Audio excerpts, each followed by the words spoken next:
Okay, here's how you remove a score motor from the frame, or the cradle as we like to call it.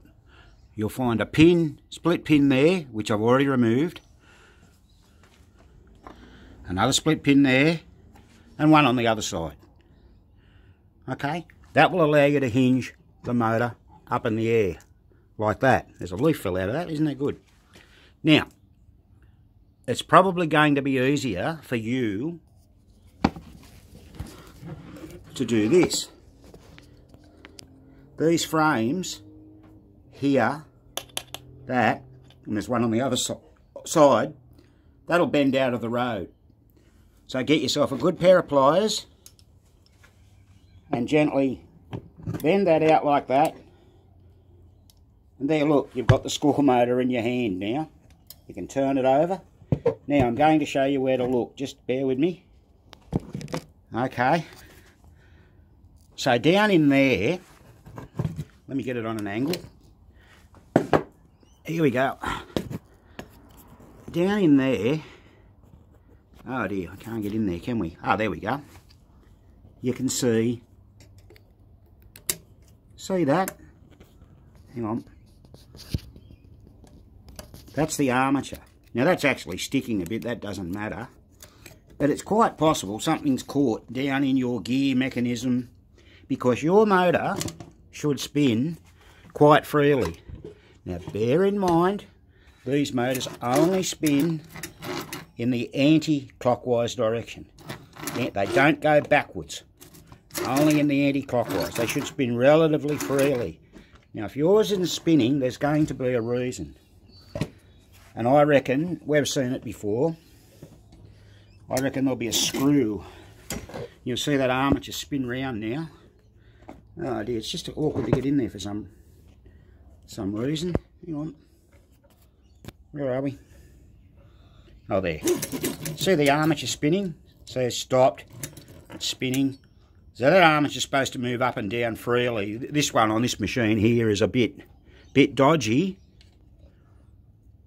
Not that it matters, it's just that should actually fall back down. See, I've got to really muck around with it to get it to fall back down. If it doesn't go in properly, it doesn't drive the motor properly. So, if by any queer chance you've got you want to take the motor, this assembly here off the frame, you can, but hopefully you won't have to. What you've got to do, this hole here, and it's going to make it difficult for you, that allows you to go around and get to the screws. So I'm over a screw right now. I don't know. There you go, you can see it. Then there'll be another screw just around here. Here it is there. Oh, you can't quite see that. Trust me, there's a screw there. And sometimes there's a third one in some of the games. Now look, I'm not sure if that helps you, but for a score motor not to spin, it's got to be mechanically jammed. There are gears that do strip out on them. Where is it? A bit hard to see once again.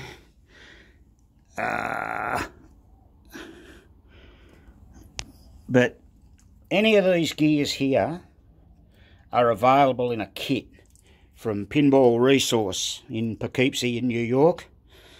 We're lucky, bear in mind we're the goat shed in Australia. We don't really have, you know, we can't phone up Steve Young and say, send me a motor kit. If you do, he will ask you what style of motor it is. There's a way to do that. We've got to wait, you know, a week or so and pay very hefty shipping costs, etc. So we have a lot of parts here. All right, we'll see how you go with that. But yeah, I think something's jammed in your motor. And oh, the other thing I wanted to show you too, while you got that out, bear in mind, this here, where is it? There.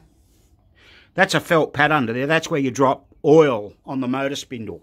So if you look at the other side of that, that's that spindle there. See that thin, that one?